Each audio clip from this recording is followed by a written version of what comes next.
Bonjour YouTube, bonsoir YouTube, j'espère que vous allez bien. Aujourd'hui, nous allons faire une vidéo concernant DUNE Awakening. DUNE Awakening, pourquoi? Parce que DUNE Awakening, j'ai posé un sondage sur la chaîne YouTube en section communauté. Beaucoup ont répondu positif concernant du contenu et on va faire déjà un premier contenu qui va faire un retour en arrière de la conception à la création de DUNE Awakening. Je vais vous parler du développement concernant Funcom, qu'ils ont annoncé leur Open World Survival MMO lors de la Gamescom 2022. Parlons un peu de DUNE Awakening. DUNE Awakening, qu'est-ce que c'est et d'où ça vient? Donc c'est inspiré par le chef-d'œuvre de science-fiction de Frank Herbert et le film à succès primé de Denis Villeneuve. Funcom's prochain MMO de survie en monde ouvert nous permettra d'explorer Arrakis comme jamais auparavant. On va faire un point et on va retourner en arrière tout de suite. Let's go!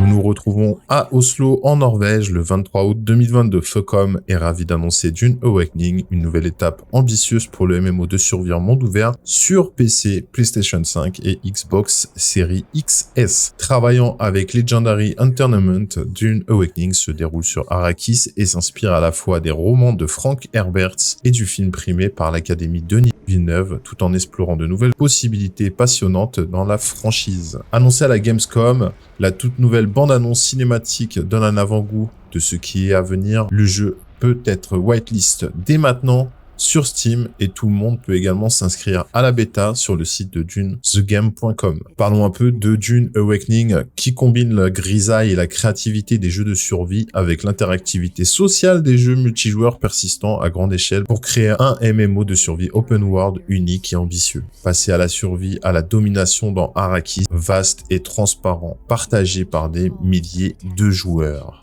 Dirigez-vous vers des secteurs non cartographiés et soyez les premiers à découvrir des secrets et des richesses avant que les tempêtes de Coriolis ne déplacent à nouveau les sables et ne modifient le paysage. Échappez-vous des vers deux sables colossaux, construisez votre maison d'un abri à une base puissante et traversez les dunes dans des véhicules emblématiques de l'univers. Trouvez les fleurs d'épices et déployez votre moissonneuse, puis protégez-la des factions rivales dans un combat rapide et mortel. Tracez votre ascension au pouvoir et construisez votre influence au sein de la Landstrat à travers une intrigue minutieuse. Parlons du PDG de Funcom, Ruiz Cazé déclare « Funcom repousse les limites du genre MMO depuis 20 ans. Nous avons construit sur cela avec Conan Exile, notre premier grand succès dans l'espace de survie. Avec DUNE Awakening, faisons le pont entre les genres de survie MMO pour créer quelque chose de vraiment unique et ambitieux dans un univers qui nous passionne tous. » Le média chez Legendary Entertainment qui nous cite « DUNE Awakening promet vraiment de donner vie au monde de Dune d'une manière nouvelle et passionnante. Nous sommes ravis de créer cela avec un partenaire comme Funcom qui est si habile à capturer les détails riches et les merveilles des mondes cinématographiques pour le grand public du jeu vidéo. Depuis le début des années 90, Funcom a perfectionné son métier en créant des expériences inoubliables, des mondes en ligne persistants avec des jeux comme Anarchy Online, Age of Conan, The Secret World, Conan Exile. Maintenant, Funcom pose les yeux sur Arrakis pour son projet le plus ambitieux à ce jour. Plus de secrets seront révélés sur le site web dans les mois à venir, offrant un aperçu de ce que les joueurs peuvent s'attendre. Comme je vous ai expliqué lors de cette Gamescom, présentation du trailer, nous avons eu quand même pas mal d'informations concernant donc le PDG de Funcom, donc s'appelle Ruiz Cazé. Nous avons eu aussi de chez Interactive Media, chez Legendary Entertainment, qui a fait son feedback concernant le projet en partenariat avec Funcom. Donc voilà concernant la Gamescom, mais c'est pas fini parce qu'il y a aussi autre chose à apprendre.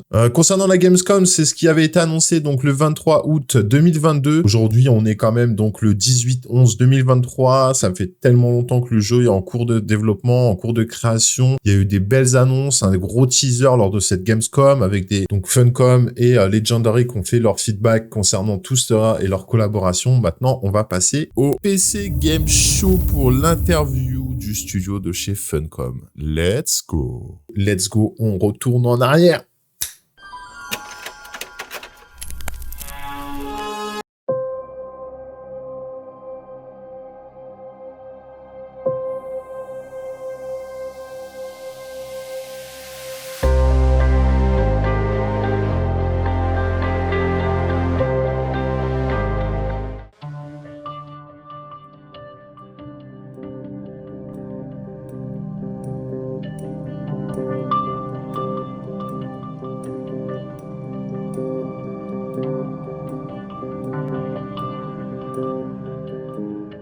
My name's Joel Bylos. I'm the creative director on DUNE Awakening.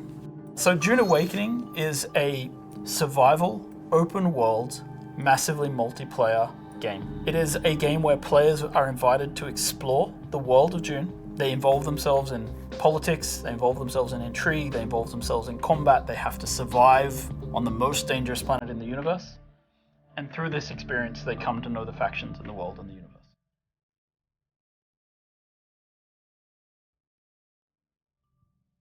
So when DUNE Awakening begins, you are a castaway on the planet in the deep desert, and all you have is a knife that you've made out of scrap metal. And you need to creep into enemy camps and knife them in the back and steal the water from their still suits. By the end of the game, perhaps you're running a guild. You have a fleet of vehicles, ornithopters flying in formation, sandbikes cruising across the desert beneath them, tanks kicking up a cloud of dust as you drive to a spice blow in the distance in order to harvest with your guild. And you see in the distance another guild coming towards you, and just as you clash, you hear the rumble of a sandworm coming. That's combat in DUNE Awakening. My name is Viljar Sommerbakk. I'm the game director on DUNE Awakening. You start out in the desert, surviving, clinging to life, and in the end, you might become someone like the Baron Harkonnen, and then you try to cling to power. Arrakis is the most dangerous planet in the universe. Surviving on Arrakis means that you need to prepare for sandstorms, you need to find water, it's a constant threat against survival. Water discipline is an important part of survival. In the beginning, it might just be water for yourself. In the end, you might need industrial levels of water because you have industrialized your base.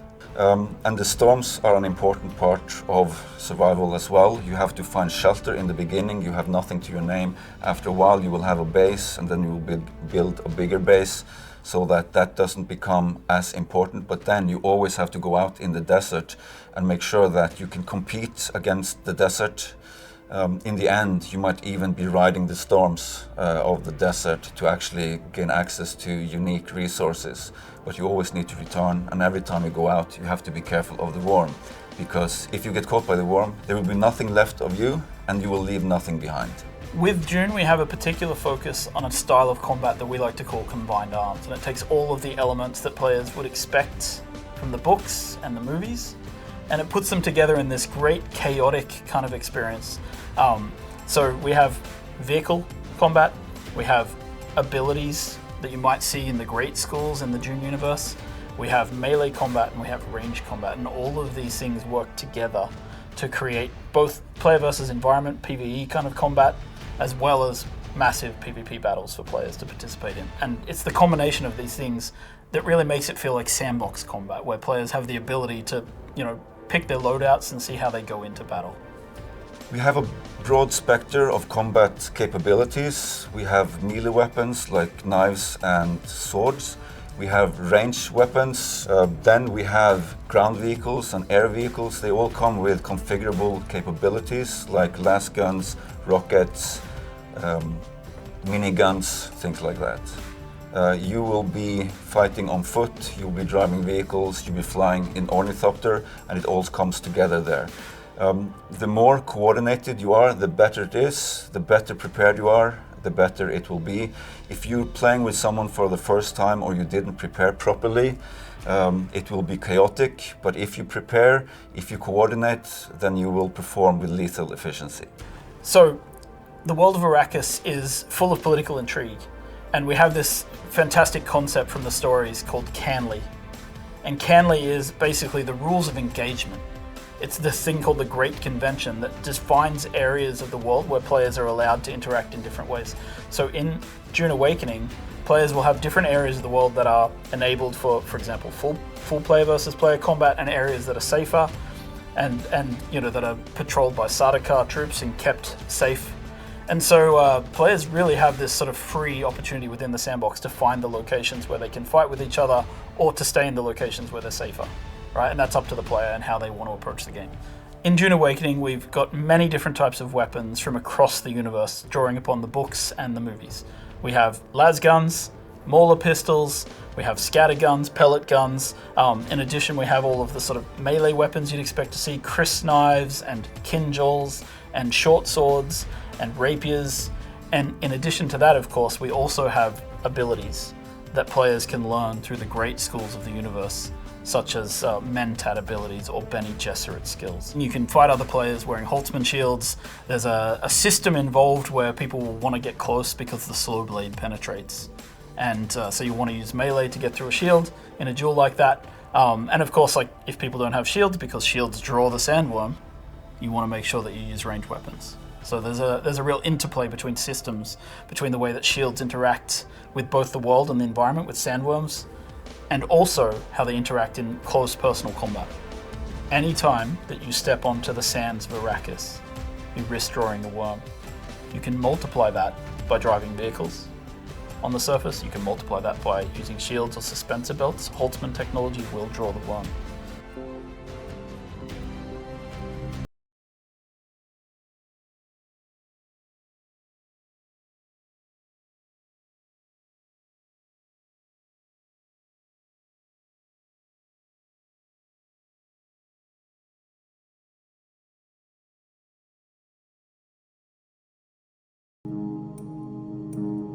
Dune Awakening is built upon a foundation of 5 pillars. Survival, which is obviously everything you'd expect to see in a survival game. It's water discipline, it's the surviving the sandstorms that sweep across Arrakis.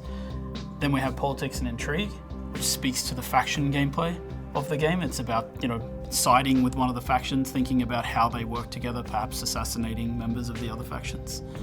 Then there's infinite exploration. Infinite exploration, which is one of the things I'm most excited about, is how the world changes over time. We have a concept called a Coriolis storm, and when it sweeps across the landscape, the sands shift, revealing new points of interest, hiding others, making the game renewed every week. Then we have combined arms. Combined arms is our combination of vehicles, melee combat, range combat, and abilities all working together to create a seamless sandbox combat experience. And finally, we have expression and customization, which is really more than just talking about like the visual expression and customization, which of course we have armor sets and clothing and a robust character creation. But in addition to that, it's really about play the way you want to play. Do you want to be a trader? You can do that. Do you want to be a fighter? Of course you can do that. Do you want to be a spy? Maybe that's the gameplay you're looking for. All of these things built into these pillars.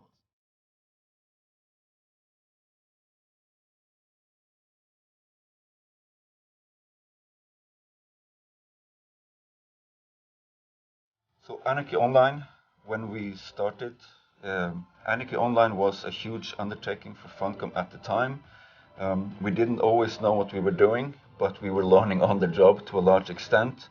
As Funcom now has a long track record of MMOs, we're not new when it comes of challenges relating to server technology, to relating to player population balancing, with relating to the RPG aspects of it. So everything that went into the earlier MMOs that we did comes into play here.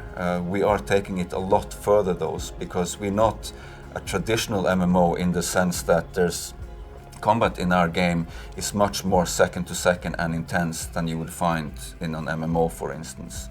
It's much based on the second to second experience, how melee, how ranged, how gadgets and abilities, how ground vehicles, how air vehicles, how it comes together in the ultimate challenge that is getting spice.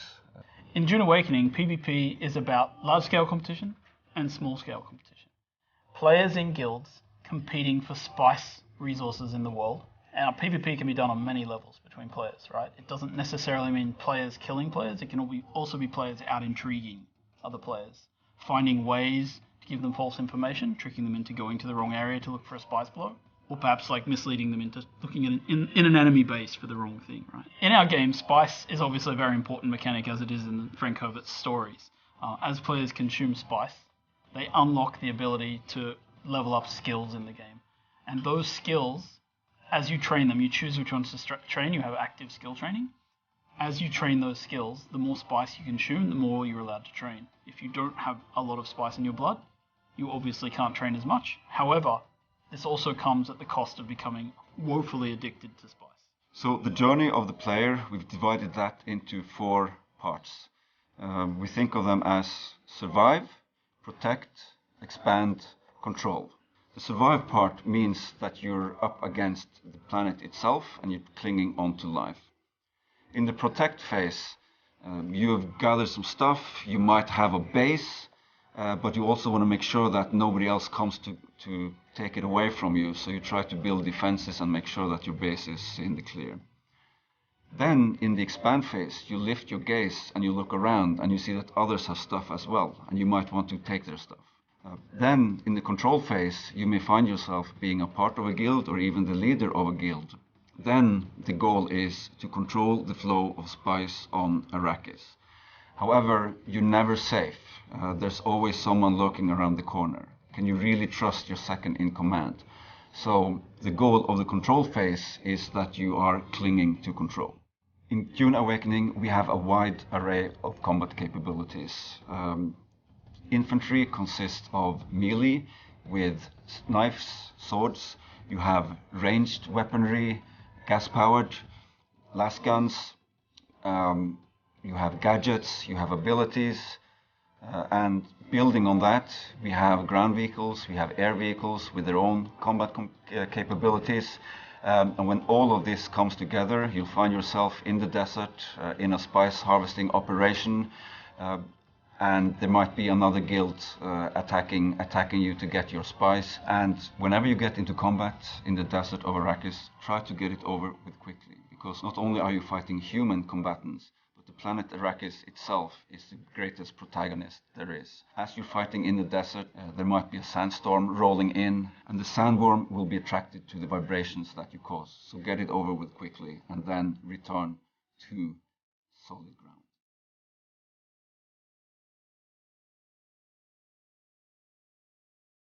So, I love to interact with the community. You should join us on our Discord channel. You should go to Steam and wishlist us so that we know how many people are excited about our game. And of course, go to duneawakening.com and sign up for our beta.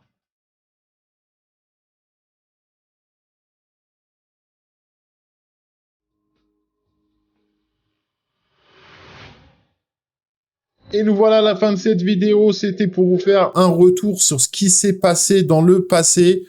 Voilà, donc on a vu qu'ils ont fait leur premier teaser à la Gamescom et qu'après ça a été présenté aux Game Awards 2022 et maintenant on est sur la fin d'année 2023. Les Game Awards 2023 vont pas tarder aussi à faire leur apparition et sincèrement on arrive sur une bêta comme vous pouvez aller voir, n'hésitez pas à aller voir la vidéo qui s'affiche en haut à droite, comment vous préinscrire. On vous a tout préparé un article web pour vous préinscrire pour cette bêta fermée, cette toute première bêta fermée. Donc n'hésitez pas, ne passez pas à côté, surtout n'oubliez pas de vous abonner, d'activer la cloche de notification pour ne rater aucune vidéo et surtout n'oubliez pas de vous abonner, d'activer la cloche de notification, de laisser des pouces bleus, des commentaires, de nous faire vos retours concernant ce petit résumé complet. Si vous avez des questions, des suggestions ou même des idées concernant le jeu et des sujets sur lesquels vous voulez appuyer, sachant que nous allons vous préparer énormément de contenu concernant Dune. Il y aura des guides, des solutions et des astuces qui seront mis à votre disposition sur le site d'ActuJeux. N'oubliez pas de rejoindre le Discord d'ActuJeux qui est dans la description et de nous rejoindre sur le site d'ActuJeux pour suivre nos articles sur les jeux qui nous passionnent et qui nous donnent envie. Sur ce, moi je vous souhaite à tous une bonne journée, une bonne soirée. Ciao!